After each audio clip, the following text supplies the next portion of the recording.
Hello there, everyone. This is your host and Chief Editing Officer, Gabi, coming at you this week with episode 307, momentarily on its way. We hope you enjoyed last week's episode with Jerry's new dear friend, Tom, or as I call him, Mr. Vassal. But this week, we get back on track in our discussion of the many games played at BGG Spring a few weeks ago.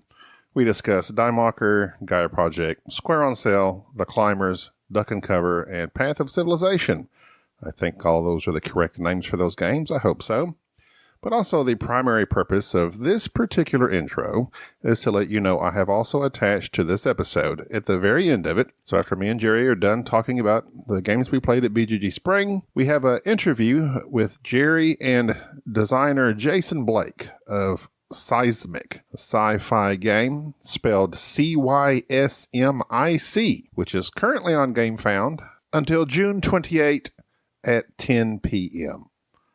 Which 10 p.m.? I'm not quite certain, but anyway, most of June 28th is the last day to support Cysmic on GameFound. And of course, the link will be in the show notes. And per the description on GameFound, Cysmic is a dynamic tactical sci-fi board game for up to 6 players with expansion, set on the crumbling surface of a distant planet. Assume the role of a faction leader destined to become a colony ship commander. Use cunning, tactics, and strategy to ultimately build your massive 7-piece colony ship. Pledge now to be the first to launch your colony ship and win. So there you go.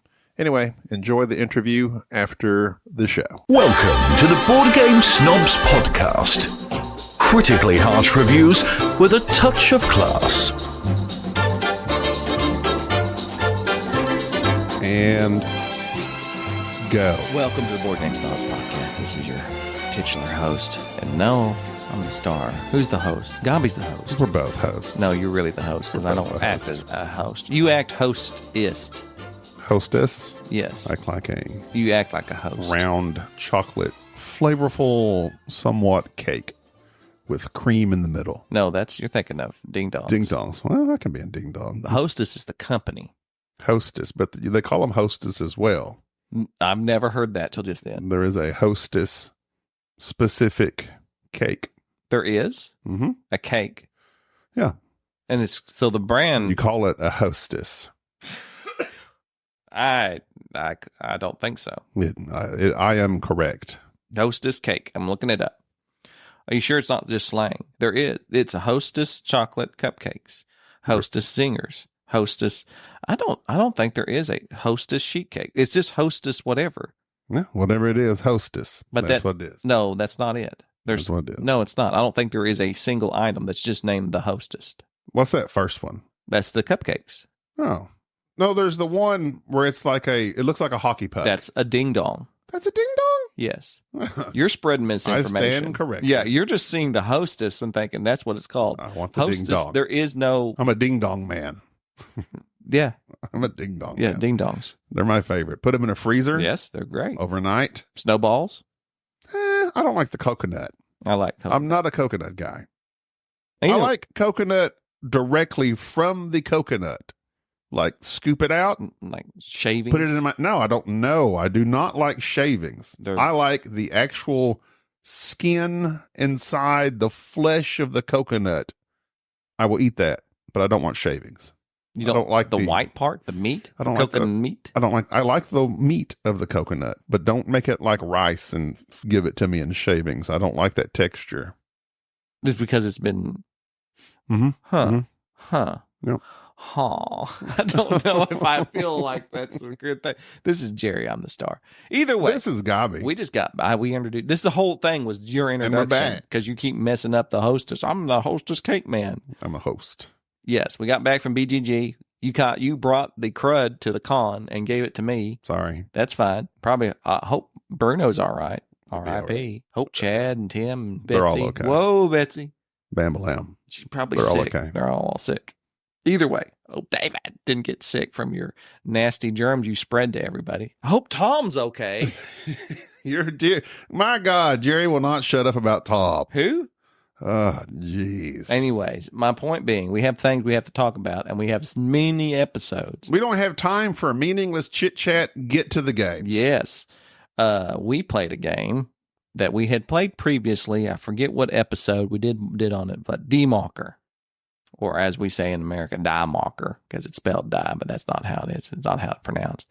And you had deep thoughts on it. You acted as if you enjoyed it. I don't know that I had deep thoughts on it. I had deep pleasure in it. Okay. All up in Deep pleasure. Deep pleasure of Macher. Well, here you go. See, that's what I was doing all con. Cough con.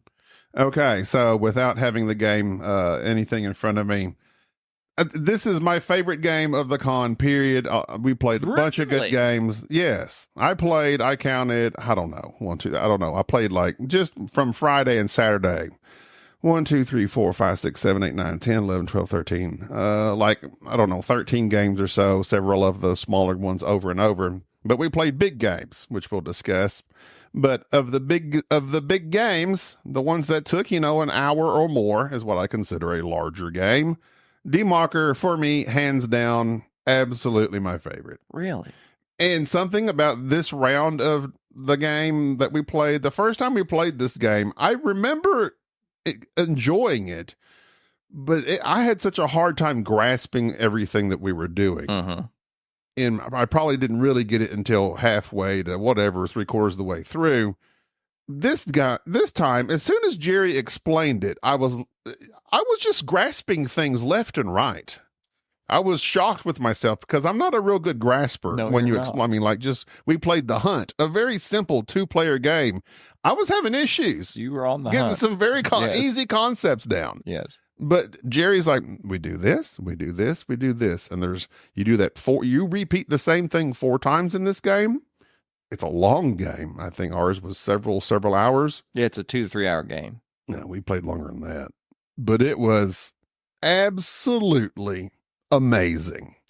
So it's the oldest game on BGG, I think. It was the first game ever listed, if I'm not mistaken. Well, Aldi... The first game listed, not the oldest game on BGG. That would be Go or chess. Right. Obviously. But it's the number one game that they stuck on when they started off. They started off with this game. Somebody posted it. Who posted it? I'm sure it was Aldi. Like that was the game that was out at the time, I guess. But it's a very well-respected Euro game based on German politics and elections, which is such a weird theme to have. Indeed. And the board is circular, and it has these little...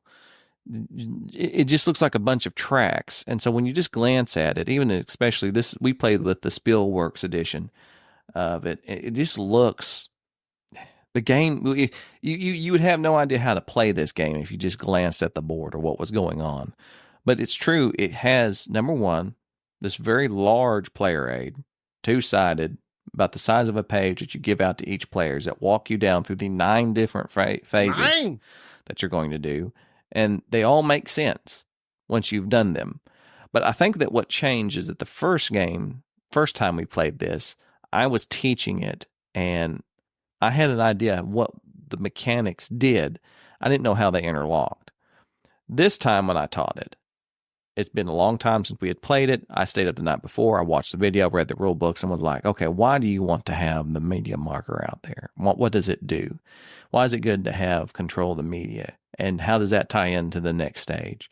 Or why do you want to use these little shadow agent cards that go out and manipulate things? When should you do that? And when we played the game, I took the time to explain that during the round. Of not only this is what we're doing, but this is the strategy behind it. So I think it clicked a little bit more because I understood not just the functionality of the game of how to play it, but I knew how everything interlocked in the strategies. And I taught that as we went. This is like, okay, now just put out here, you're going to spend $5,000 and we're going to go around. Everybody, if they want to, is going to put out a media marker. Well, why? Well, because if you get media marker and you have control, well, then you're not going to take bad press when we do these poll cards later. And also you can swap out the opinions and affect the opinions of the people there on that side of the board. It all made sense. And as we went, I taught the strategy, not just how to play. And I think that's why everything clicked. And that first round was long. Mm-hmm. But then after that, second, third, and fourth round, we buzzed through it. And even Enrique, who had, and Bruno had not played this game, and Bruno beat us, if I'm not mistaken. I think he got the win. Enrique got stomped this game, if I'm not mistaken. He almost clutched it our first game. But strangely enough, this is a very dry. It's a very dry game. There is a mild bit of negotiations and some at the end if there's a tie. But other than that, it's just there's bidding. Yeah, a lot of bidding and a lot of trying. You figure out where you want to manipulate these tracks. It's track manipulation, basically, and being able to think far ahead in advance. It's almost like it reminds me of a stock market game. You're manipulating these tracks, and depending on where you end up, you divvy out dividends based on that type of thing. I mean, that's not the theme of the game, but that's what it reminds me of. Right. Yeah. However, even though you are playing this game 4 rounds, and after the first round, you have it, I would say it is a heavy game in the fact that you go through 9 phases or however many. Not once could I just go without my player aid. And I think that's why they knew that ahead of time. This is why they gave you this big menu-sized player aid that's front and back and said, this will just prompt you all the way down. There's no need to try to remember it. Just use this player aid and go to the next. And that's fine. I think that's smart to have a player aid that is essential to the game. Well, actually, you came in dead last on this one. Yeah, I did not do well at all. Yeah. I ended up, and again, keeping my record, if I teach a game, I lose it. But yeah, I think the first time we played this game, I really enjoyed it.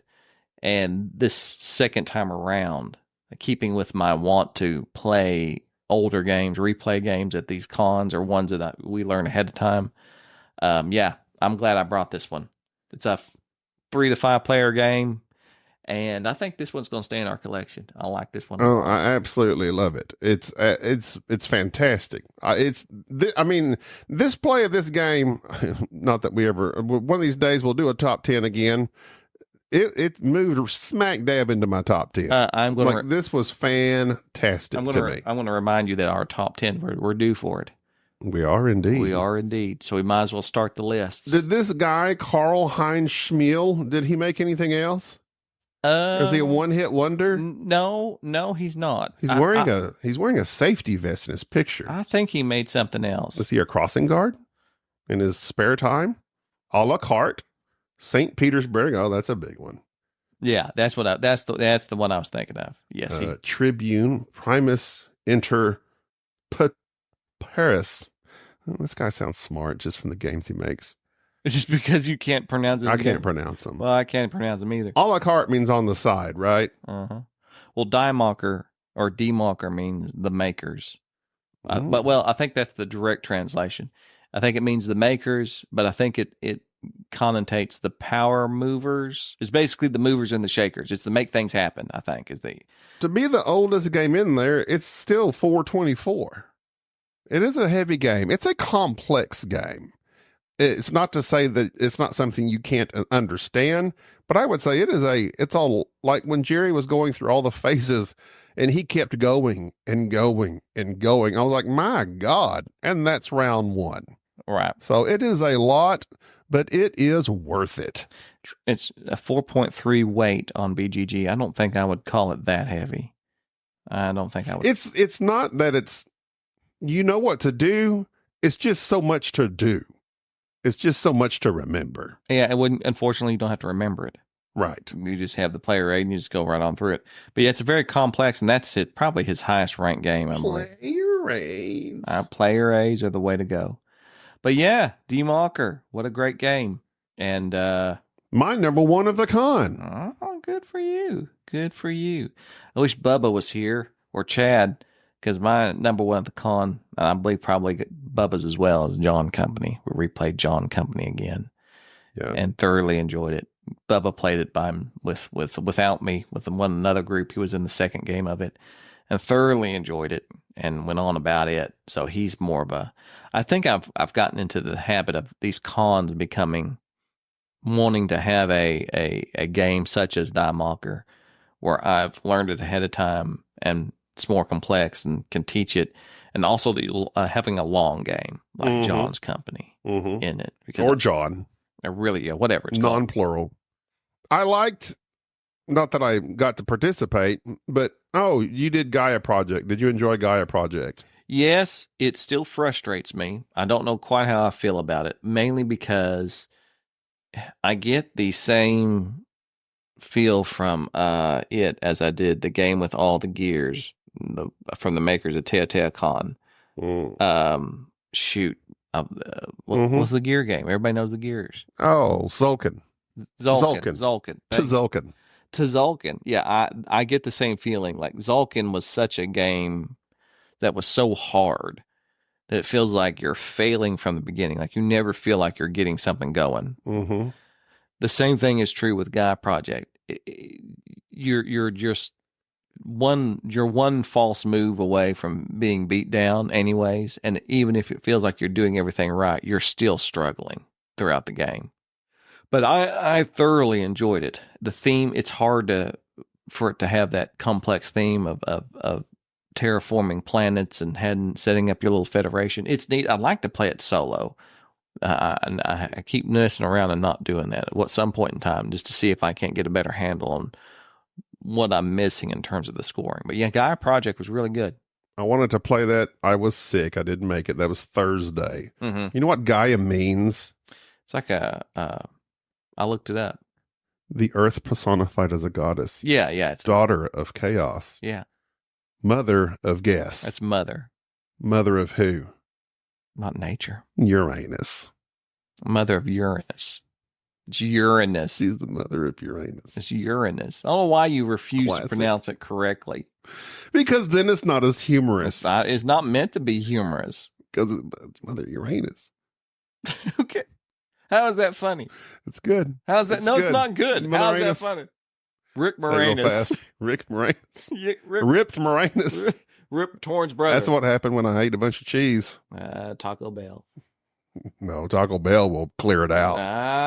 We don't want to hear about that. Which, strangely enough, speaking on your nasty topic, we got to play, Enrique, I, and Bruno got together with another individual that they met in line, I think, Chad and them. His name was Ben, and he had a variety of little small games. And so one night, I think after you left, we went up and just played these random things. One was a game called Squares on Sale. It's a Japanese game from 2005, and it's nigh impossible to get a hold of. But basically, it's this little, it's not even a board, it's a little cloth thing you throw out there, and you just have wooden cubes. And all you're doing is placing the little wooden pieces of money out with what they call a timer, which is just a little block that has 2 dots on it. And then when you're done, you flip it over, it has 1 dot on it. And then the next turn, you take it off, and that means you're done. That's the timer. Where you're bidding on squares to build your blocks. And it does the whole Othello thing, if you've ever played that, where you surround something and you flip it over.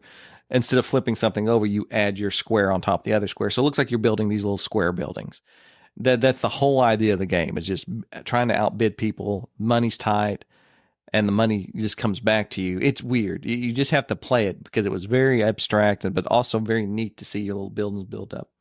Reason I bring it up is because of your very lewd comment there regarding fecal matter. The gentleman that we played with had a house rule in all his games. So when we started off, he says, "All right, who goes first?" And then he looked and he says, "I'm sorry." And he says, "I have a house rule." He says, "I always ask, whoever pooped last gets to go first." And I laughed. And I said, he said, "That was just my rule that I had." I said, "Why?" He said, "Well, I figured it. If you're bold enough to admit it or to lie about it, you deserve to go first." I'm like, "Oh, that's a good thing." So we're playing this game, right? All right, get done with it. We had one more. We wanted to play the Climbers, which again is a block game where you're just building a mountain and moving blocks around like Jenga type style, and moving your little person up, trying to get them certain just climb as high as I could. Very neat little game. While we're there setting this up and cleaning up the other game, Enrique jumps up, runs to the bathroom. It's right there by the deal. I said, while we get this other one set up, we get ready, and the guy says, "All right, I'll explain the rules." He says, "We're missing somebody?" And Enrique comes out of the bathroom and he says, "Going first." And we got this all die laughing because Enrique's playing 4D chess. He's thinking ahead of time. There's a game coming up. I better. But take care of business. Going first. So anyways, There you go. I thought you'd appreciate that. I do appreciate that. Even though you don't appreciate I would go first all the time, though, No, unfortunately. you would not. I do. No, you would not. I would. I guarantee you wouldn't. How so? Because you don't use public restrooms. Well, there's a difference between public and a hotel room. No, there's not. I will use a hotel room. No, there's not. It's not public to everybody at that time. Yes, it's public. They come in there, they clean it. No, they do that in the regular bathrooms. It's public. No, they do. It is too. It is public. Although going in after Enrique, I would be iffy to do so. You take Imodium AD when you were the truck driver, so you wouldn't have to stop and use the bathroom, which that has got to be awful on your gut health. It's true. My gut health is good. I've been hacking it. How have you been hacking your I've gut? been eating good stuff. Like? I'm a kimchi man. You ate kimchi one time. I eat all the time. You just have kimchi. But it smells the house up, though, really bad. Really bad. Turns out fermented cabbage has quite a strong smell. Yes. And also, sometimes they get it there and they have, for whatever, shrimp-like seasoning in there. Uh-huh. So that doesn't help the smell either. It's quite the smell, but it tastes so good. Kimchi. Mm. I thought you were going to talk about duck and cover as well. Oh. On the poo topic. Oh, that one. Yeah. So the duck and cover is just a super simple game of you line out these cards in a stack of 3 rows, 1 to 9 or 12. 12. And the person flips over a card, calls it out. If you have that card in front of you and it's not covered up, you can either move it to a different location adjacent orthogonally, or you can cover up a card next to it orthogonally. No, I take that wrong. I was incorrect. You can move it to any location next to another card, or you can cover up any card orthogonally adjacent. Stupid game. Absolutely ridiculous. But when the person calls out that you don't have, that you've already covered up a card, say you've already moved the 9 onto the 12, so the 12 is covered up, and the guy flips over the 12, you quack. Mm-hmm. If everybody at the table quacks. Everybody quacks, then that card is dismissed from the round. You do 6 of those, rounds over. You count up the poo on each card, basically the card. Because everybody knows ducks make a mess. And so there's duck poo on all the cards, and whoever has the most poo at the end of the game loses. Correct. So basically you want to cover up your higher number cards, and there's a slight bit of strategy to it. But it was silly fun and just saying quack. My silly fun came from the fact that everybody got tired of doing the quack thing, and I thought we weren't going to do that. Our quacks were like going down in enthusiasm. We're like, quack, quack, quack. I started into my Jeff Goldblum quacks. Quack, quack, quack. Yeah, that was it. And then that merged into the 1940s guy. The 19... Quack. Well, yeah, all the ducks are out there like they're the 1940s. What was that accent called? I don't remember. It's not the old-timey gangster man. Yeah. Quack. What, say, quack. Why does nobody talk like that now? Why can't we bring it They're back? all gone. We could. They could. I think it was a forced affectation. It wasn't real for the movies. It's just like they do it. I take it back. They are still doing it. Who? California. The whole, the Valley Girl thing. Yeah. Vocal fry. It's not even a vocal fry. It's because it's the tone. No, it's not that. It's they do. So you want non-fat milk in your latte? That's not. It's not. It's What is that? Uncut Gems. Yeah, she says uncut jams. So there's not that. It's not the fry. It's a elongated, like, I don't know. Uvula. Elongated uvula. Elongated? Uvula? David! No. David's uvula, I'm sure, is fine. It's where, like, why did you park there? I'm not understanding what you're saying. You're talking about like the way the modulation goes up or down at the end. It's like they push it down, but they elongate it. Oh, okay. I don't know. Well, where's my car? That's not a fry. I don't think that's a fry. The fry is the breaking of the voice. Like, I'm not saying, where's my car? I'm going, where's my car? You hear that? Yeah, but a fry is there. Which you do it a lot. You have a vocal fry. Yeah, I do that. Pretty hardcore. Well, I do it purposely. No. I do too. No, you do not do it purposely. I do when I put... You have it, and it's usually when you're like tired. What? That's exactly. Well, I do that purposely. No, you do not. You do it unconsciously. No, if I lower my voice and I'm trying to talk low, I do that. But you're not thinking here. I'm fixing to vocal fry the crap out of this. Yeah, I like doing it. Does you want me to you stop? You like doing it? Yeah. Do you want me to stop doing it? It is kind. I don't like hearing it all the time. Why not? Because I like to hear a voice spoken. It's like, it's like, no, I want your voice to project. It's a lack of forced projection, which is what you're an expert on. That's why I go first in most of that guy's games. There you go. Okay, so I can try. So that was we did that when we were playing Path of Civilization, which we may have mentioned briefly somewhere else in another episode. But that one, that is the one that you say is very Seven Wonders-ish. It has the same art or same symbology or something of that. The guy actually used the same artist, right? Is that what he said? Yeah, I think same company. So that's going to obviously make people think of it. And there are a lot of similarities in that there's simultaneous actions, which is very nice as far as moving the game along at a quick pace. And then at the end of each round, you kind of have this battle phase because it is a civilization game. And if you're up on this track high enough, although the battle phase doesn't really hurt you if you don't have enough, it's more of a point system. Right. I liked this game and the fact that it's very simple.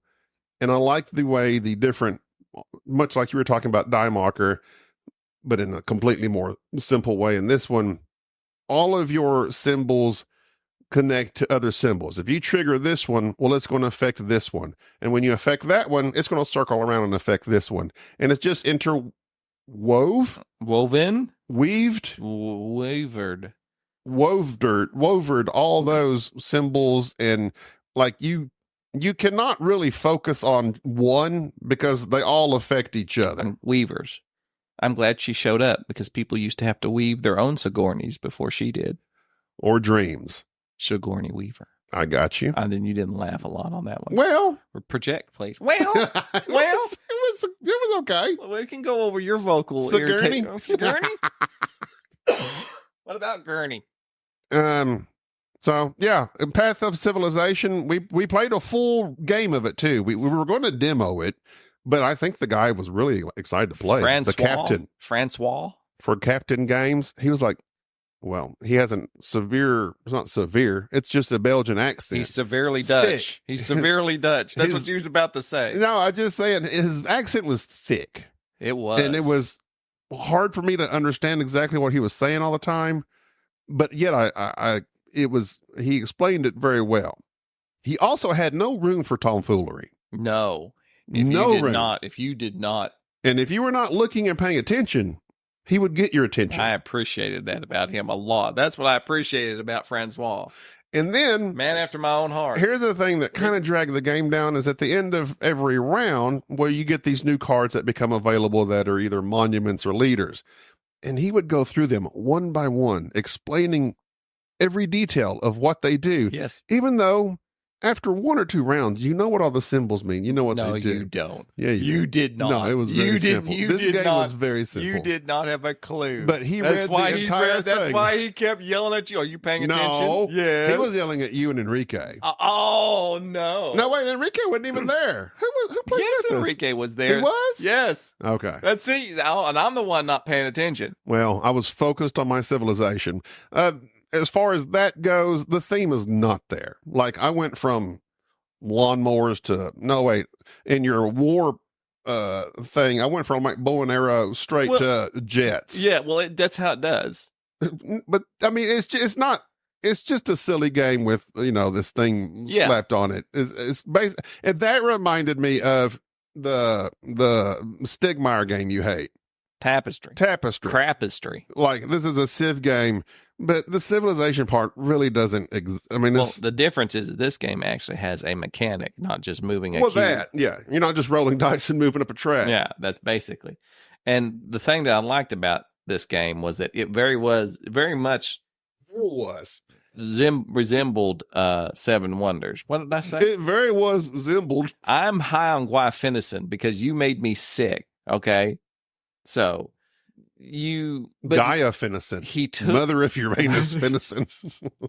I'm finna be done with The this. mother of, Ammonium AD should be the mother of Uranus because she's keeping it clenched up, preventing you from having to... Commodious. Commodious. That's a good one. That is a good one. You should run with that. Get it? But you can't. You got to run. Why is this episode degraded so much? Because we're both sick. Path of Civilization is a okay game. I enjoyed it. I enjoyed the play. It's not a game I would go out and buy. If you'd ever want to play a game of Seven Wonders without the drafting, if you like Seven Wonders, Although we did draft the cards at the very beginning of the game. No, Yeah, we passed them all around. did we? Yeah. But those, I thought you started with the same starting cards. You are correct. Never mind. Ignore me. I am.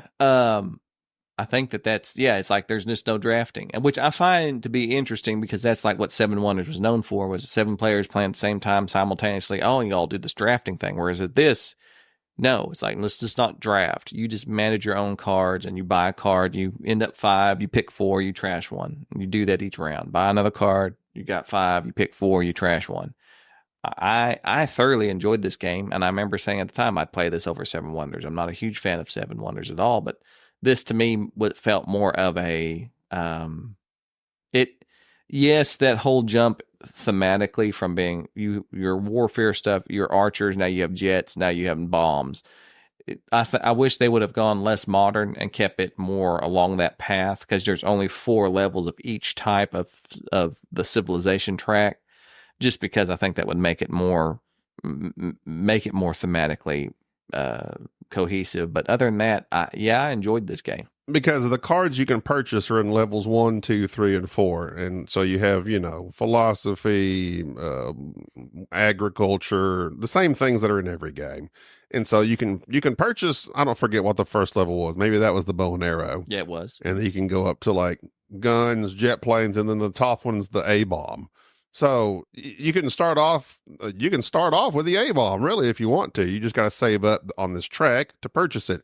And when you purchase it, you spend everything from that track, drop it back down. I like that mechanism as well. I like those trackers where you're not going back and forth with money or whatever. You just keep it up on this track, move up the track. When you spend it, drop it down that many points on that track. Yeah. I love that in games. Tom liked it too. He said that was like one of the better games of 2023. He told me that. When you're at lunch together without me? No, that's when we were in the exhibition, the pre-show that they let the media people in, the press. We were walking around. Press pool? He pointed that out and said, this game here. He said, when you're like, I got to play it. Tom said so. Yeah, I did. Tom said it was good. And it was okay. Well, it's okay. It's good. It's okay to good. It's okay. Okay. I'm just saying, Tom. I'd say it was good. Tom thought pretty highly of it. Good, not great. And Tom thought pretty highly. I'd give it a 6.5. I would play this with like me and you and Enrique we might play it like one other time, but it's not one we would go back to. No, I think it'd be one that we would like. Nations kind of scratches the same itch, and that whole card thing, that 3,000 Scoundrels, if I'm just going to play a game where I'm shuffling cards around and things of that nature, I mean, there's other options that I would play for it, but that, I will say this, it's a game that I would definitely play over something like Mosaic. That was awful last year. Well, Mosaic reminds me, ain't heard of it since. Jason Blake, who his Game Found game that's out right now, that Cysmic I posted on Facebook about. That's the game that Enrique liked. That was a couple years back. He had prototypes and we were playing, and that's the game that stopped me and Enrique from playing Mosaic at that convention, because I had checked out the big box and was about to learn it, and this guy Jason was like, let's play this game here, and I was like, all right, it's a game I'm designing, all right, and we went and played it and enjoyed it. And so I looking back now, I do not regret the fact that we played that game multiple times and did not play Mosaic, because Mosaic was dry. And I don't hear anybody talking about it now. No, because it was not good. But if you're that type of player, like you enjoyed Mosaic or games simply like that, then Path of Civilization, certainly check that out. From Captain's Games, I believe. And Cysmic, spelled Cysmic. Yeah, that's his Game Found game. Which nobody. It's a rough name to figure that out. Seismic, you think of like Tom Sizemore or SY. I'm going Immediately. Yeah. Cysmic. Cysmic? Cysmic. Maybe it's cysmic. Maybe there's cysts You popping should have up put over a T on there. bunch of cysts Cysmic. popping up all over this You're planet. just battling cysts. You're a cyst battler. Cyst. It's battler. systemic. Systemic cysts. Yes. It is a good game too. I actually like Seismic a lot. Either ways, that's going to do it for this episode. I'm going to get over this cold, and we're going to actually talk about the rest of BGG. We had the mega game that we all played. Hopefully Bubba will come on and we can talk about his experience with John Company and my experience with John Company. Gabi played Shadows over Camelot. We played a bunch of smaller games like Skull and Scout and Vocal Fry. Played a bunch of stuff. We had fun. Rex was not a small game. So yeah, we got a good time. Oh, Skyrise, which Oh yeah, that's a popular one. You need to discuss that. That'll head up our next episode. Skyrise coming at you in the next episode. Until then, I'm Gabi. That's Jerry. Bye-bye. Thank you for tolerating this episode of The Board. Not yet, Ben. We still have Jerry's interview with Seismic designer Jason Blake right now. And so your actual name of your company is Starreach, is that correct? Yes, Starreach Games. Yeah, I came up with that just kind of a lot of people think it was because of Seismic, but I actually came up with Starreach Games because it was my wife and various other people were always like, oh, you're always reaching too far, and it's a little corny, but it was the whole reach for the stars thing. And other people are like, well, now you can only make sci-fi games. And I'm like, no, it's not about that. So yeah, Starreach Games. You got to start somewhere. And I remember when we first met a couple of years back at BGG, we played Seismic. Have you changed anything about it since then? I know you had pretty well the working prototype of it was all pretty well put together by then, wasn't it? Except maybe the art.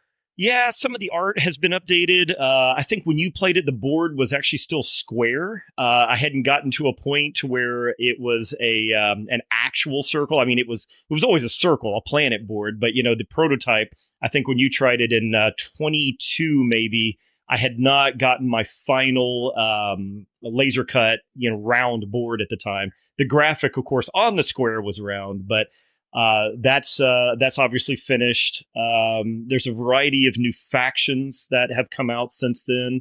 I've got 18 factions in the game, and then in the campaign, I had a pledge tier that was limited for 6 more factions that are going to be based on backers who paid for that privilege to be inside the universe of Seismic. So there'll actually be 24 different factions, and there's a few other things. I mean, I'm always tweaking wording and other things, but by and large, the version you played was pretty much the version that's going to be going to the manufacturer.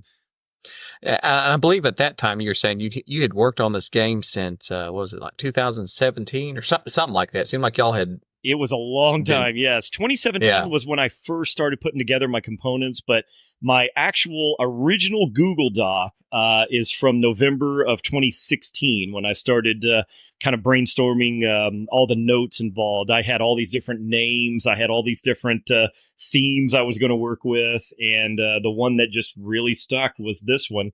And I really started getting into the design and the idea of it and all that.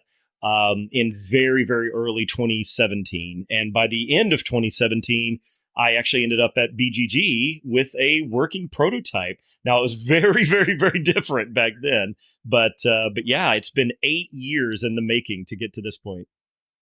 And it's by the time this episode's already come out, it's already funded. So this is congratulations, you've already got that knocked out. You're just adding in stretch goals and things of that nature. So this thing's already fired up. Yeah, and it's kind of bittersweet at the same time. Obviously I'm over the moon that it's funded, but if you tracked it all last year, I went to Kickstarter first. This time, of course, is GameFound, but I went to Kickstarter last year and I put my all into it last year. I mean, I was all in 100%. We're talking like, just eating and breathing everything Seismic. And last year, there was such a mess. Kickstarter actually, and if you've been reading the updates, you know a little bit about this. And of course, it's also on the campaign page. But Kickstarter basically just messed up, and nobody knows why. Nobody will own up to it. And it was some kind of technical glitch. And the entire Cysmic campaign on Kickstarter was all but invisible. And there was a number of problems. There was a number of issues. I obviously had a great core group of people that were following the campaign who jumped in and started getting things moving. But I was basically in a void. I was just sitting there. And so last year, it really broke my heart. I sat there and tried to get this thing to market, and just it seemed like the whole world was against me. So my wife, I literally took a year to kind of just hold back and just, because I'd lost so much money and lost so much time and effort to try to get the game funded. And then this year, it was probably around January, and my wife was like, "You've put all this work in, you've got to try one more time." And she really deserves all the credit for me saying, "Okay, I'm going to give it another shot." And that's what I did in January. I started working it up again, kind of looking back at some of the things that people asked for. And I went ahead and decided, okay, I'm going to run it again in May, late May, and let's see what happens. And sure enough, we had a huge response. And of course, like you said, we've already funded. We've, in fact, just an hour before this recording, I unlocked the second stretch goal. So I say bittersweet, but it is an amazing, amazing feeling, an amazing opportunity to have it already funded. But it has been a heck of a journey getting here. I bet so. So was that the impetus for going with GameFound this time? Was your bad experience with Kickstarter? Or? Yeah, it was. And, I almost chose GameFound last year. The only real problem with GameFound, of course, is that they just don't have that massive amount of traffic and brand recognition that Kickstarter has in the market. But on the other hand, what they do have is a very dedicated audience of actual board gamers, which Kickstarter does not. Kickstarter is of course just a generic platform for anything and everything. So you do have to go to GameFound with an actual audience that's somewhat built in. So you kind of have to build your community ahead of time. But yes, that was part of the catalyst on why I went over there. And I also saw at GameFound, games like Cysmic seem to be more appreciated over there because it is big. It's epic in scope. It's certainly more expensive than your standard, off the shelf, Target-ish board game that a lot of things go and get funded over at Kickstarter. So that was, there was a variety of factors, but obviously after the Kickstarter debacle, that's probably the main one on why I went with GameFound. Yeah. Yeah. Also your marketing for Cysmic. I was kind of just paying attention. I follow the algorithms a little bit, and I noticed seemed like about 3 weeks before the launch date, it started popping up in my Facebook feed. And I'm like, oh, okay. And I was like, oh yeah, all right. So the Facebook gods have realized I have been in the vicinity of Jason. And now it's like, oh yeah, he's got a game. And I was like, okay. So you did a lot of advertising through Facebook or other avenues? Yeah, I built the community over obviously that whole period of 8 years, but it's still to get that exposure, to make sure that people are aware of it. You have to do your traditional advertising. I've tried to do, actual one-on-ones. You yourself, I got you and Gabby to come over and to try it, and you guys were interested. You gave me your time, and I said, hey, why don't we do it? And so that's been part of it along the way, was really just me out there. I almost feel like a politician or something, where I have to go make those one-on-one connections with everybody along the way. But it is tough. It's, there's so many games out there. There's, and there's just, God, the glut of crowdfunding games and even retail games still coming out. It's how do you stand apart, and Cysmic already has table presence and people do stop and look. But at the same time, you have to build that community. You have to build people, you have to get people to actually take notice, and not just take notice, but then be invested. It's Seismic's not for everybody, but at the same time, I think a lot of people have invested in it because of their connection with me as well, because I've been out there at conventions trying to drum up people's interest, trying to show it off, trying to teach people. And there's been a really good response to that. So I feel pretty good about that. Seems like also you've had you ran this, I keep wanting to call it a Kickstarter, but it's not crowdfunding. There you go.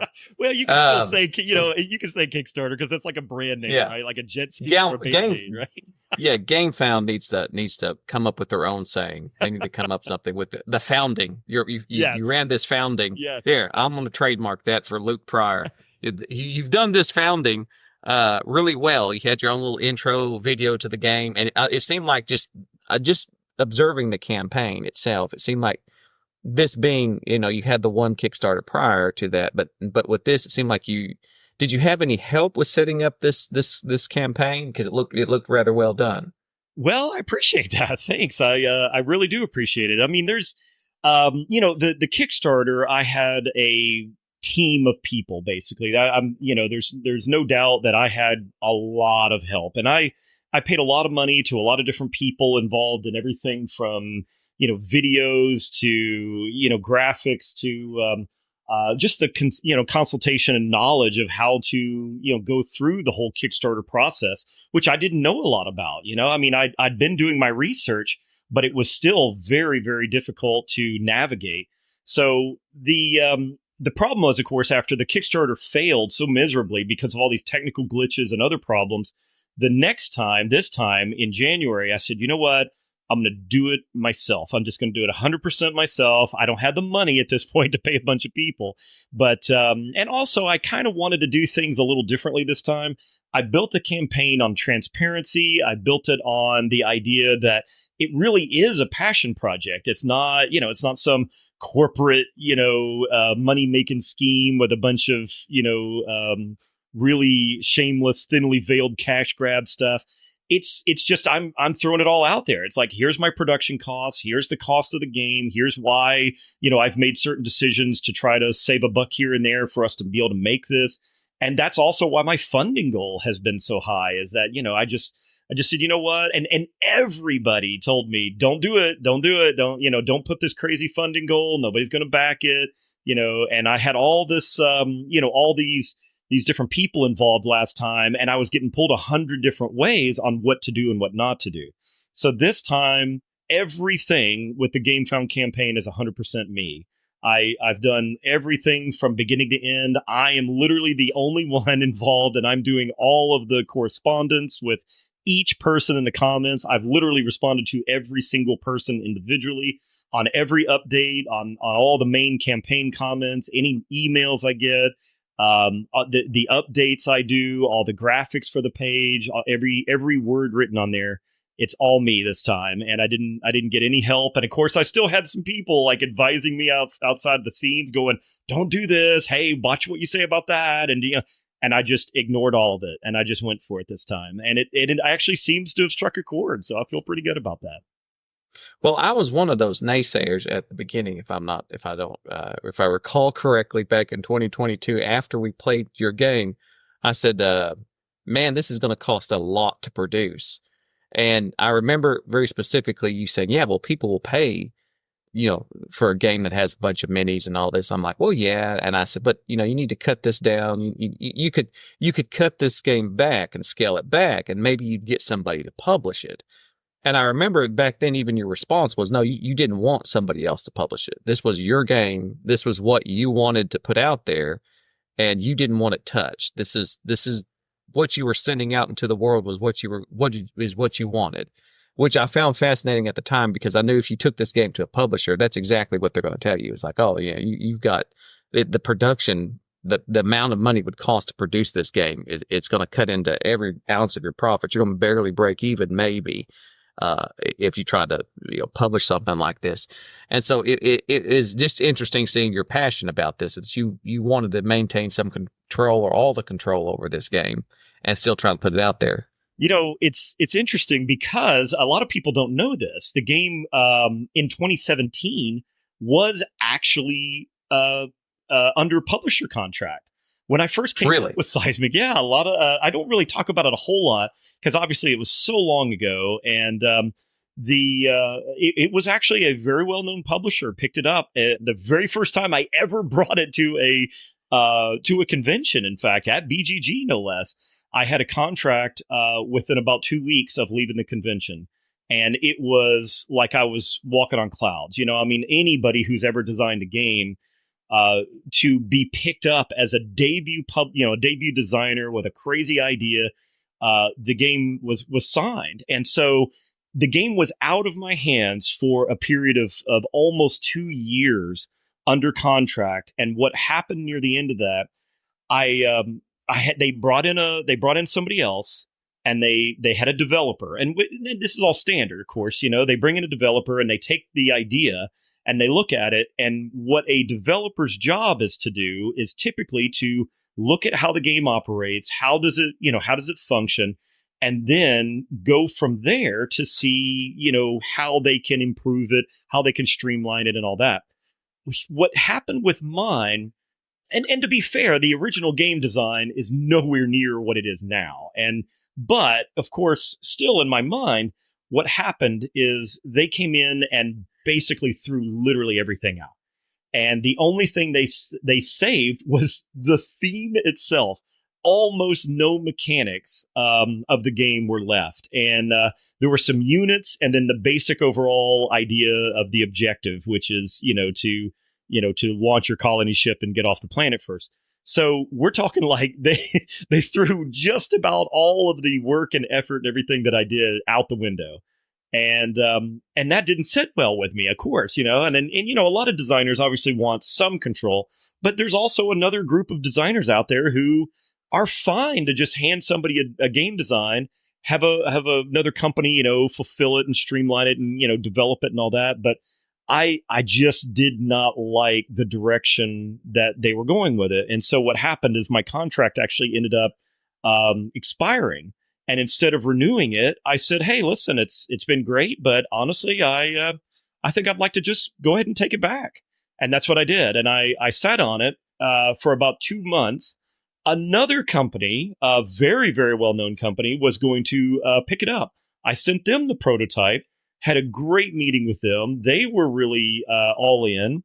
And however, their catalog was so absolutely different than Cysmic that we decided after we got very close to the point of pulling up a contract, we got really, really close. And they decided, and I decided, that their audience may or may not be very receptive to Cysmic. And they were also a fairly small company, even though they'd have great successes.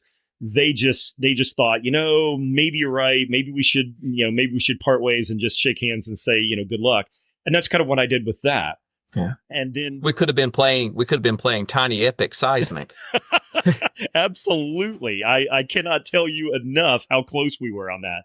And then what's even crazier is in 2020, right before the pandemic, this was late 2019, I was still not going to self-publish. That's how close it was for me to come to market. I was actually going to sign up with, and I'll tell you what, I'll say this one out loud because this one was kind of a bullet I dodged, I guess.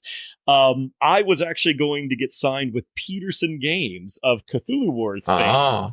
However, if you are, of course, following and educated about the crowdfunding world these days, poor Peterson Games has been going through hell and back, trying to get their name back to something approaching, having integrity again. They've had obviously lots and lots and lots of problems, and I do feel for them. I think their heart's been in the right place, but man, oh man, did they have some struggles. So there was a very short period of time when I was about to drive up to Sandy Peterson's house, play the game with him. And he thought the game was great. In fact, there was discussions of even Cysmic becoming part of their star. What was that game that was about to come out? Oh shoot! It was part. They wanted to make. Do you know the name? Yeah, it's kept ill. Not that hyperspace. Hyperspace. Thing. Yes. Sorry. Yes. Perfect. Yeah. It was. They wanted to actually take Cysmic and roll it into their hyperspace universe. and kind of build that IP up. And I was actually okay with that at the time. I really like all their designs. I trusted them to understand what I wanted more than some of the other publishers, because they already were known for these big over the top crazy games. And so I felt like I was probably a little better at home with what they were going to do and how they were going to produce it. And then, of course, the pandemic happened. I couldn't get up there to play it in person. You know, the whole world shut down. And then, of course, little by little, they ended up suffering severely.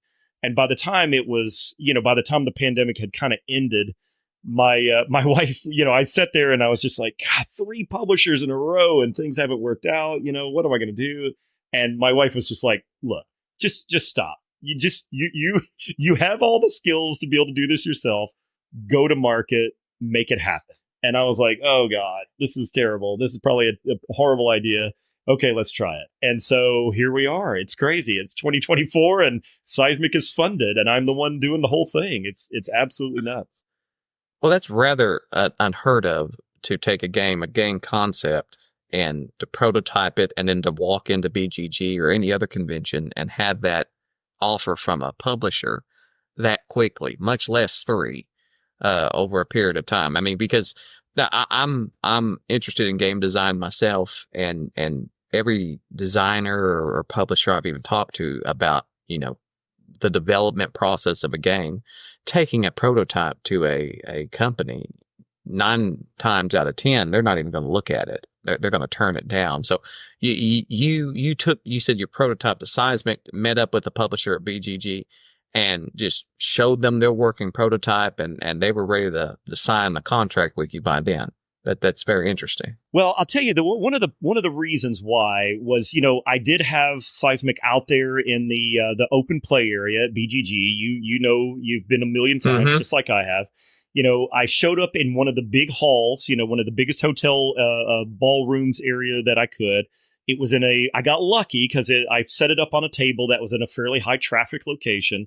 And when that particular publisher came by, they were looking for big games specifically. And then on top of that, when they happened, and it was just sheer happenstance, when they happened to walk by, I had a crowd of no less than 20 people around the table, and the game was about to end. Somebody was about to try to launch their ship. There was all kinds of excitement, and, people were like, what is this game? Tell me all about it. So clearly there was more of a time there to take note of something than, when you're walking into somebody and just going, hi, here's my prototype. And then you open a box and then you hope for the best that it makes a good impression. So there was a little bit of luck involved. And of course, again, Cysmic is just not your current standard, 13-inch box game. It's going to be noticed, I think, just about anywhere. So I think that helped in being recognized as something that, a publisher would take note of more than just any idea. So I felt pretty good about that. So your design process with Cysmic, well, what exactly, because a lot of people will tune in and listen to, especially first-time designers or people that have had some experience with doing Kickstarters or game founding. What exactly was your process here of development? Like, did you spend a few weeks working on the idea before you started the prototype, or how much effort and money did you pour into the original prototype of this game before you started taking it to conventions? I'll tell you, it is an interesting idea. I really do like to talk about it. There's a book I read one time, recommended to me by a good friend of mine, and it was about Stephen King's process. Now, whether you like him or hate him as an author is beside the point. The interesting thing about how he writes is he lets a story be told by the characters and the theme that he comes up with. So in a nutshell, what he does is he comes up with a basic, kind of a basic premise. Like, if you take The Stand, for example, he's like, it's post-apocalyptic, let's people have to try to figure out how to come back together and create a civilization and, blah, blah, blah, blah.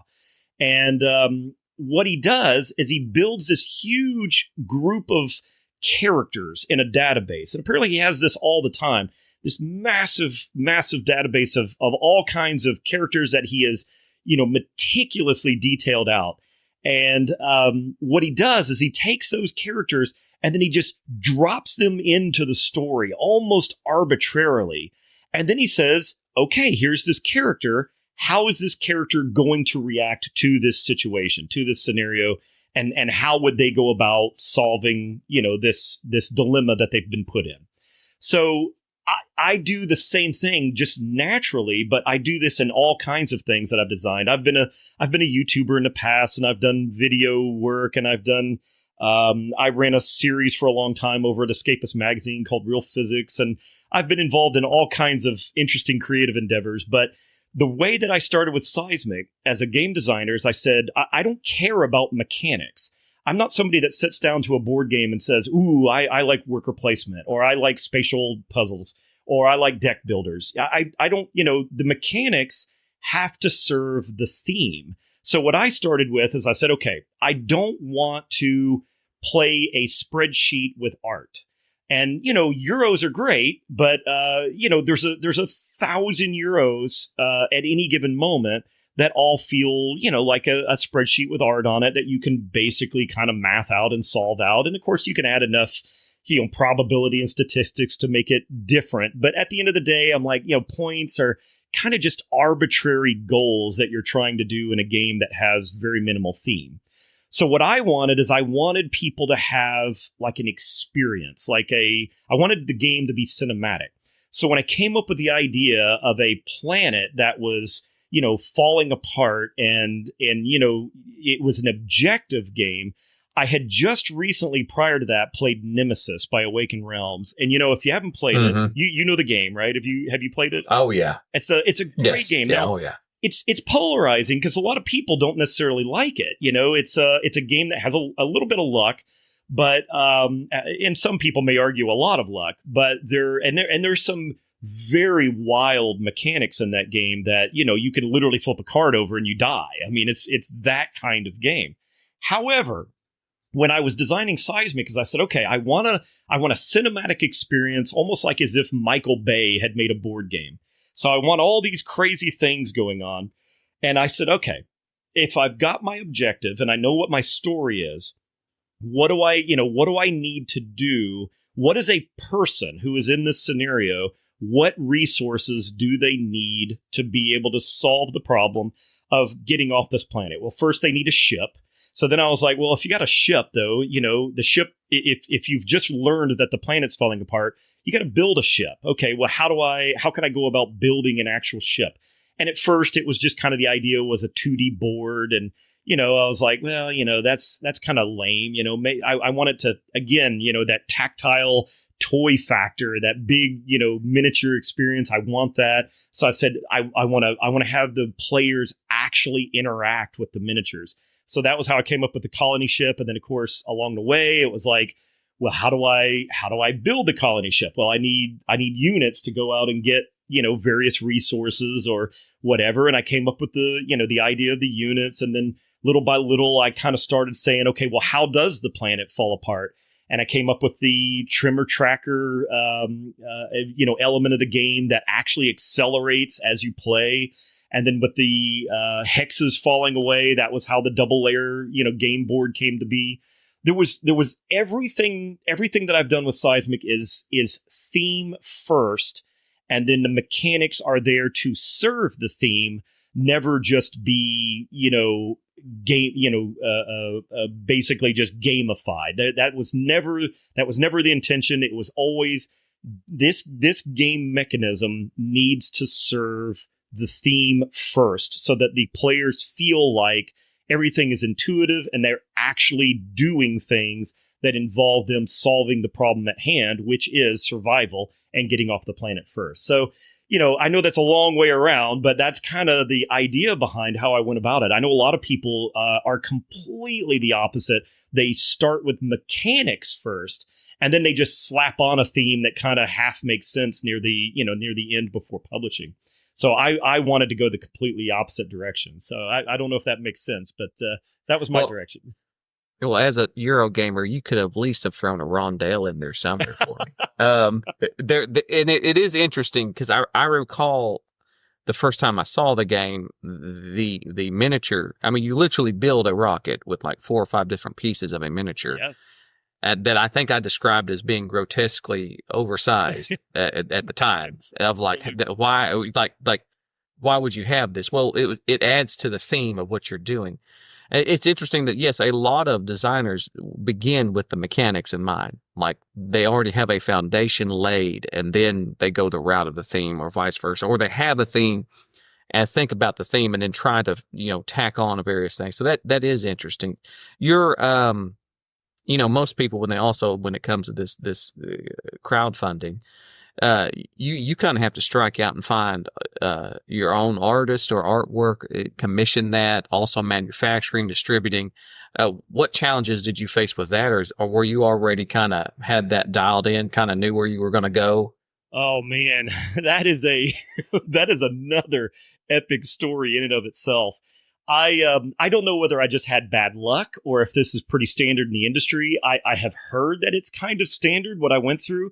But, I do all of my own graphic design. For all of my early prototypes, I did all of my own design work.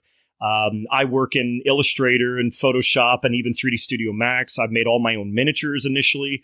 Everything was all my own stuff. But of course, once I started getting ready to actually say, okay, this is a real game, I need to actually get real artists, And so what I did is I went out and I went on to ArtStation. I also went over to DeviantArt and I started looking at various people that I kind of like their style.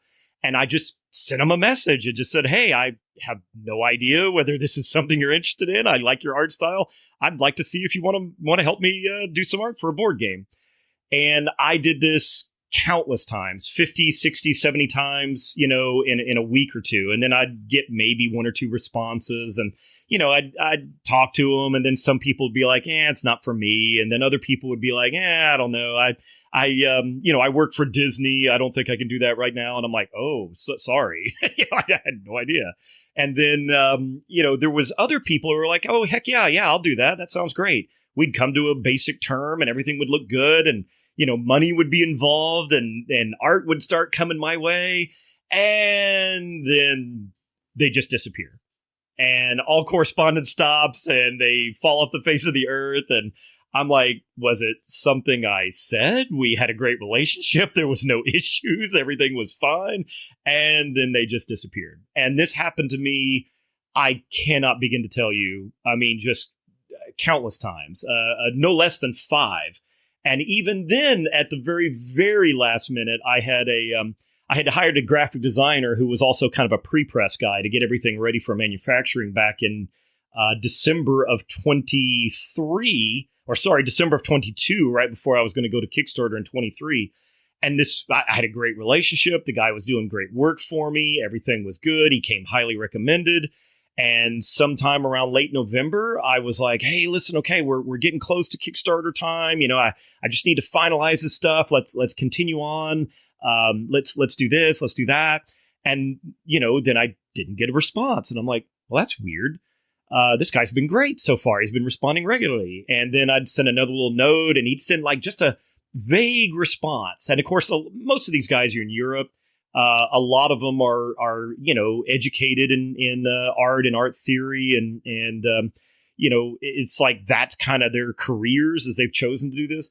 So I'm communicating with all these people. Of course, time zones are different and sometimes there's minor language barriers and so forth, but never had any kind of actual like conflict or anything. And even that guy, after it was all said and done, and the guy's a super nice guy, but he just went away, and it was the most bizarre thing. And I even knew other people who knew him. And I was like, what's up with this? And they said, oh, well, he's having some tough times right now. And I'm like, oh my gosh, well, how can I help? And they're like, no, he's just having a tough time just getting to work.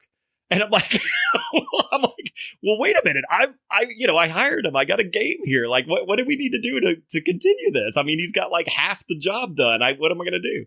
So, the guy just literally disappeared. And then like 2 months later, he just pops up and acts like nothing happened and just goes, okay, man, I'm ready to get going again. And I'm like, dude, no, I had to do everything myself now. I can't go back to that because I had to pick up the pieces and run with it. So it was, I had countless things. I had the same problem with 3D modelers.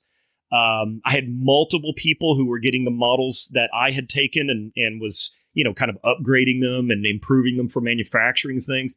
And I'd have like 4 of the 6 models ready. And once again, they would just disappear. And it's just crazy, man. It's just crazy. I just don't know how anybody ever gets a game made.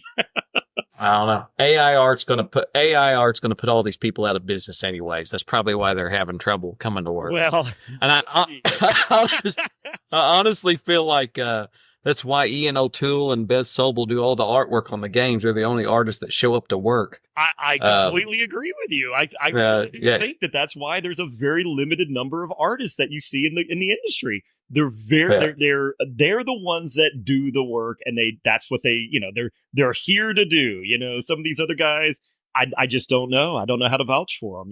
They're fantastically talented. And it's almost like they need an agent or something. It's like they need somebody to kick them in the butt every morning and say, okay, man, you got this job you signed up for. Now let's go get it done.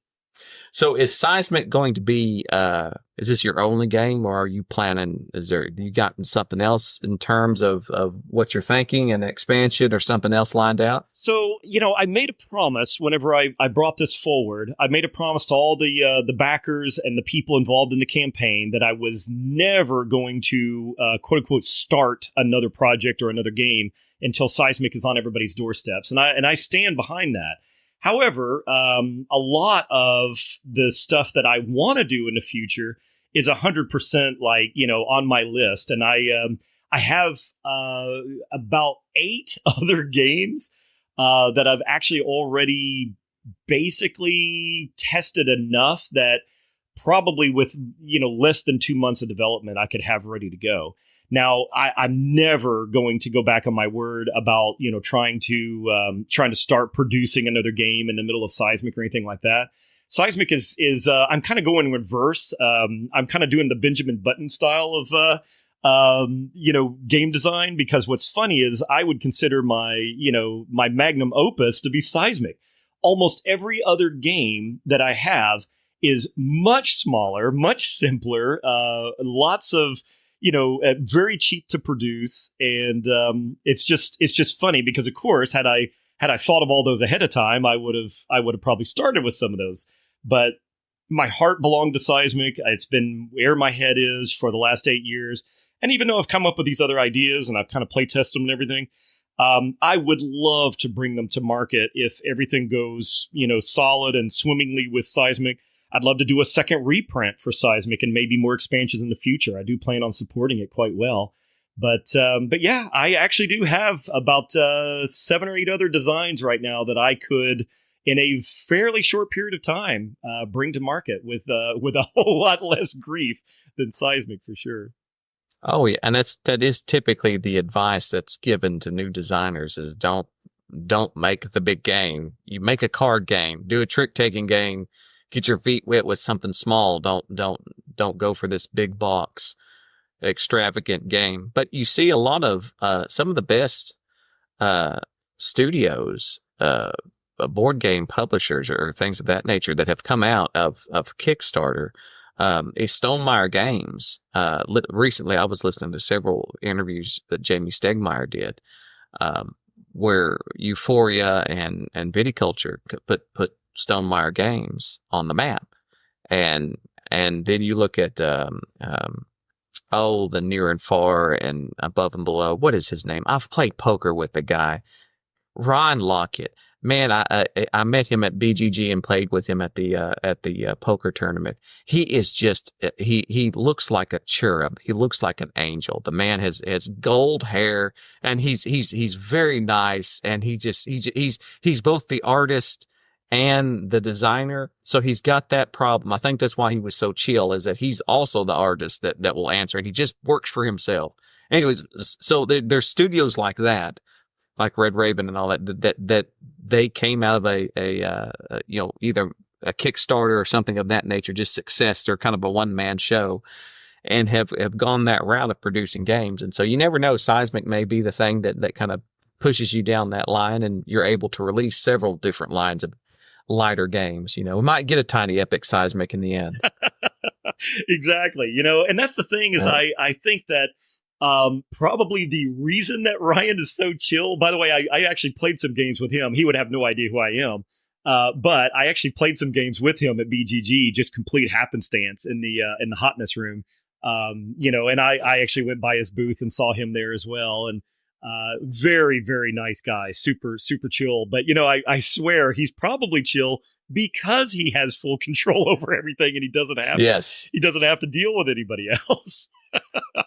Yes. And that's kind of what I'm trying to do, is be, is kind of be a somewhat of a one-man show. But at the same time, obviously, I know to surround myself with people smarter than me so I can actually get this thing done. But he clearly is a writer, an artist, a designer. He develops a lot of his own stuff, and obviously publishes it. And I mean, that's an amazing set of skills that is all in one individual. And I would never claim to be the next Ryan Lockett by any means, but at the same time, I understand also why he can probably produce this stuff, because he's never worried about, trying to get an artist to fulfill their side of the contract, or trying to worry about, a writer, getting everything done, or a developer to kind of go with the vision and vibe and all. He doesn't have to worry about any of that. He's just like, yep, okay, this one's ready. Hit print. Yeah. And you've also seen some of the other success stories out of Kickstarter.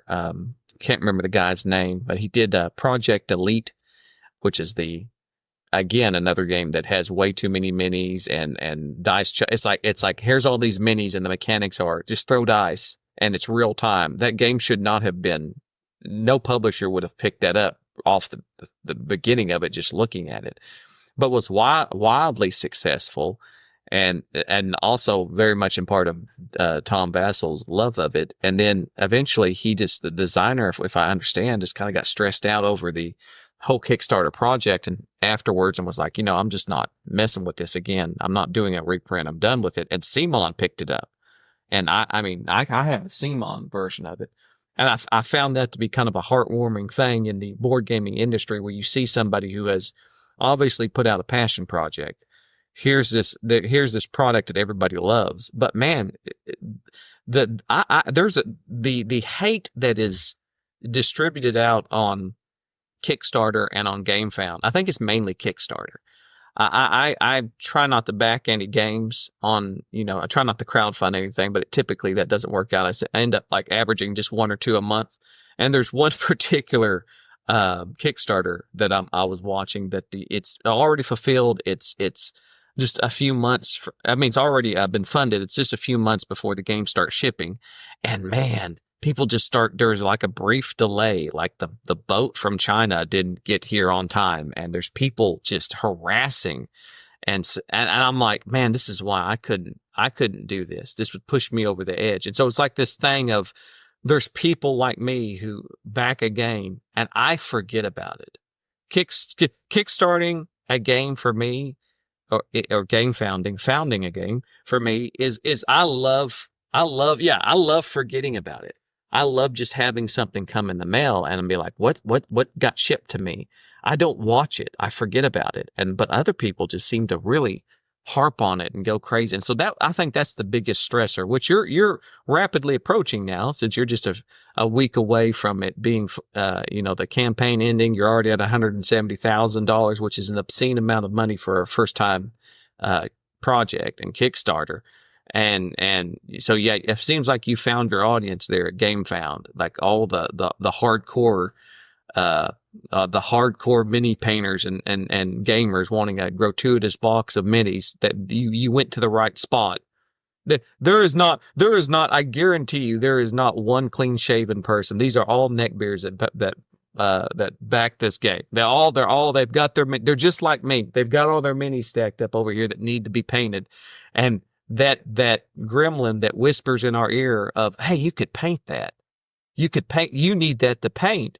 And to back something, I could use some minis, and you talk yourself into buying something so that you can just paint the minis. Well, and then you see all these gray things that are lying around that you haven't got painted. So yeah, you found your audience, and it seems like the project itself has been wildly successful for a first time, for your first real project here that wasn't fraught with technical difficulties. And so I'm super pleased. I think it's rather inspiring for first time designers to see that and to be able to look at their own projects. Yeah, for sure. I mean, again, I'm just unbelievably lucky about how all this has come around. And, I say that, but again, it may to some look like it was an overnight success, but at the same time, holy cow, it's been 8 years. Of course, I went through the crowdfunding, part of this already, and it was disastrous for me on so many levels. So it really is nice to finally feel like I did everything right. You didn't go out there to try to, make any enemies or be mean to anybody or whatever. The one thing I will tell you is that if you've been following the campaign at all, even if I messed everything else up, the one thing that I nobody can take away from me is the pride that I have in the community comments underneath my campaign. You will literally not find a negative comment or an argument happening or anything, not just from me, but from anybody to anybody else, because the kind of vibe and the kind of like community that I wanted there, even people who were not backers yet, I would kind of tease a bit in the comments and just say, man, what do I need to do to win you over?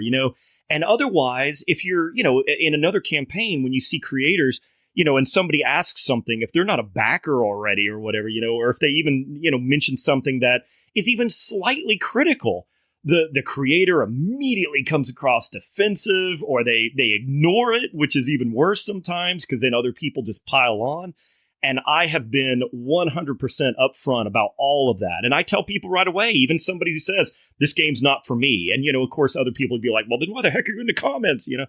I love that they're in the comments. I love that they're participating in the campaign.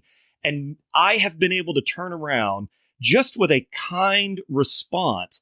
I've been able to turn around people who showed up to the campaign with a chip on their shoulder or some kind of, expectation that this was just going to be another, aggressive cash grab kind of thing or whatever.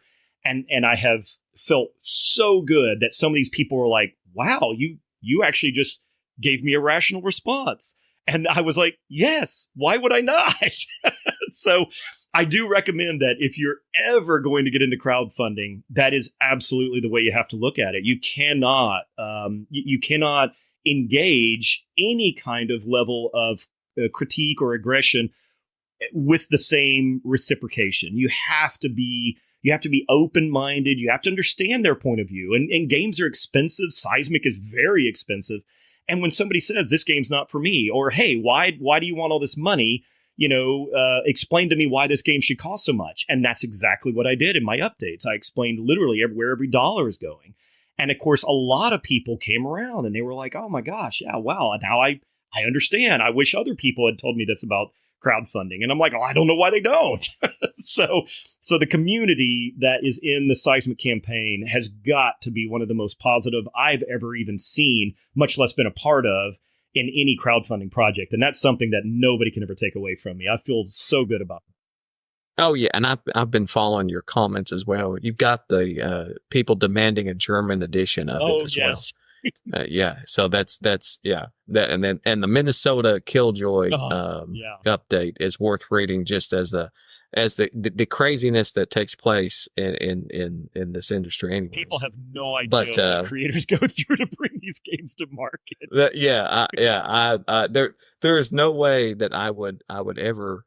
I don't think I would have the stomach for it myself. But seeing people who have gone through that and had every everyone, you're trying to manage this thing for, I saw Dan Hughes, just, he kickstarted his game, Core Quest, and just watching that campaign and seeing that develop over a long period of time and how much time and effort it took. And there's not a lot of monetary gain from it. You're doing this as a passion project. There is nothing else. I don't think there is another industry where somebody can wake up one day and go, I want to make this thing. And I think a certain amount of people will like it.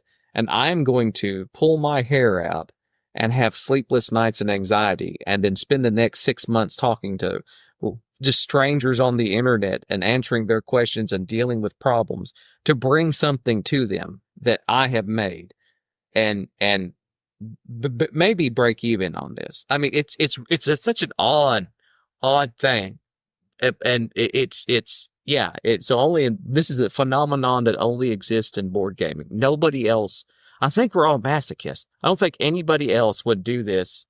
I mean, if you went up to a game designer and like a video game designer and say, "Hey, would you like to work on something by yourself?" For some of these games take years of design work and play testing, and then go, okay, and now hopefully one day somebody might play it. And, hopefully there'll be an audience for it, but you're not going to you can't make a living off doing this, by the way, unless you get really good at it, or you make some sort of mass market thing that somebody will pick up and send the target, another, Cards Against Humanity. And there you go. It's such an interesting thing that it's a creative endeavor, but it requires such a strong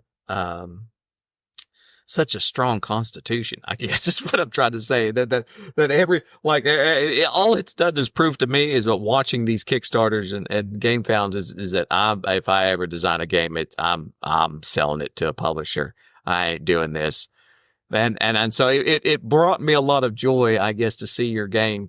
As soon as I started seeing the advertisements on Facebook and everything, I watched it with great curiosity to see how in the world is this going to work. And then, man, this funding goes super high, but you got like 50,000 within the first 48 hours or something of that nature. And then this is not my game. It's like, I'm just watching it. And every day it seemed like I would get on and refresh to see he gained, see how many more, see how far it's come. And I'm watching. And strangely enough, I hope it wasn't me, but I think it was on a Tuesday that it funded. And I just remember I pulled up my phone for something and it literally hit refresh and it went from it just hit its stretch goal. It just hit its funding level. It hit 160,000. And I immediately messaged you. And as soon as I did that, I thought, oh man, this is 7:00 at night. I hope I'm not the person that just hey, congratulations. That I just sent you a message, you're doing something and you're, it's I ruined a special moment of hey, yeah, good job. I'm sure they send you an email when it funds or something. But anyways, so I think this whole story is kind of inspirational to everybody out there who's got an idea, a passion project, and can see that something like this although it may take 8 years and cost you your hairline, but you can do it. You can do it. Yeah, I completely agree. It is not for everybody. I am kind of like a dog with a bone, I guess. It's it's one of those. One of those it's almost like an earworm. It's in your head. You got this idea. You want to bring it to life. And the thing is I did. I made my own prototype. I mean, my game group plays it. They love it. Everybody who's ever played it at conventions loves it. And, the validation that I made something that people like already is there, but trying to get it on the tables of hundreds or thousands of people that's the ultimate goal, because what I want to do, it's and like you say, it's so absurd. It's really just sheer insanity that somebody would spend so much time, me included, any designer, but me included in this. It is so absurd that you would spend so much time, effort, and money to do something like this for the idea that, all you're doing is trying to bring the entertainment of this thing you've created to somebody else somewhere else in the world. Because that is it. There is no reward. I can tell you I've spent more money than I will ever make back, particularly on Cysmic. And I mean, obviously, if I can ever make some more games that have an actual profit margin, then that would be no minis. I think you should chill out on the minis. If I was a financial advisor, that would be the first thing I'd tell you is the next game should maybe a few cubes, some cards, and just go from there. It's only euros for me. Only late 90s euros. I'll pour some mustard on the board and put some wooden cubes, and then that'll be it. That'll. I'll tell you what. I'll go 50-50 on you for the Seismic roll and ride. I'll develop it. And it'll just be, you just need a pencil, a dice, and I'll figure it out. We'll be all right.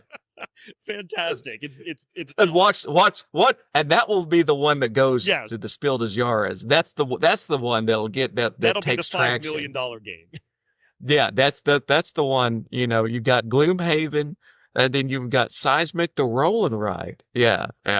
That always gets me. That always gets me when you see these games that have very little, but yet they have such a great success, and it's just because of one little twist. And I'm like, and then you got the ones with all the minis that take forever to make the molds and all that. Anyways, but that's the industry. Well, Jason, it was nice having you on. I'm glad we got to meet you. I'm glad that you I think I was kind of just watching this whole GameFound situation with your game with Seismic, and I was impressed just seeing it, how it worked out. I'm so glad. I remember when I first messaged you about coming on the show, being like, "Hey, you're getting close. Maybe you can come on our show, and maybe that'll push you over the edge." But you've already funded. You're at 170-something thousand now, so you're well above that. So this is just a post-mortem of the campaign, basically. You've got another week before you're done, but you've already crossed the finish line. Absolutely. So that's very good. That's very good. Well, Jerry, thanks so much. Yeah, I can't thank you enough. I mean, not only just for being on today and you allowing me just even this little extra exposure here near the end of the campaign is amazing. But, also really, I sincerely thank you for taking the time at the convention. I know, you're there just like I am to play games, to try new things, to check out stuff. And, here's this whack job that you never met before. I've got my game set up out there, and you and Gabi come over and you're both staring at it and you're just like, oh man, I don't know. But you know what? You took the time and you sat down and you gave it a shot. And man, I cannot thank you enough for that, because everybody's time is valuable. And I really do appreciate you spending the time and connecting with me there at BGG. And every time I see you now at BGG, I always got to come up and say hi. So yeah, I thank you so much. I really do appreciate you having me on. Well, I appreciate it too. And I love playing people's pet projects. I love it, and that's always the ones that you see at the conventions. These people that have their prototypes out and what they're Yep. you can see that they're passionate about something. And it was very obvious when you said, "Hi, if I'm not mistaken, we were walking by you in the main auditorium and you had your Seismic shirt on." Yes. You were advertising for the game. You're like, "Hey, I want to play a game. I'm making a game." I'm like, "Sure, let's play it." And then I remember the box coming out and thinking, "Oh man, this is going to be all day." Yeah. And this is not and as you're setting it up, he's like, this is a dual layer board. I've got to put these down. And I'm like, this is way, it's almost, I was looking for a camera. Like, is this a joke? Like, you remember Parks? Yeah, Parks and Recreations, if you're familiar with that. Yeah. The Cones game where they have all those. Yeah, I'm sitting there. Yeah, I'm looking around like, you got the Cones of Dunshire. I was like, this is a joke. This is a mean joke where this guy's going to set this up and get it going and be like, here, you have to make this decision. And then, about halfway through the game, about a few minutes into it, be like, oh, this game's 4 hours long. We're not even halfway done. And I wasn't sure I hadn't been had, that this wasn't some, anyways. But anyways, Jason, well, I'm going to let you go. I appreciate you coming on. Okay. Thanks again, Jerry. I really, really do appreciate it.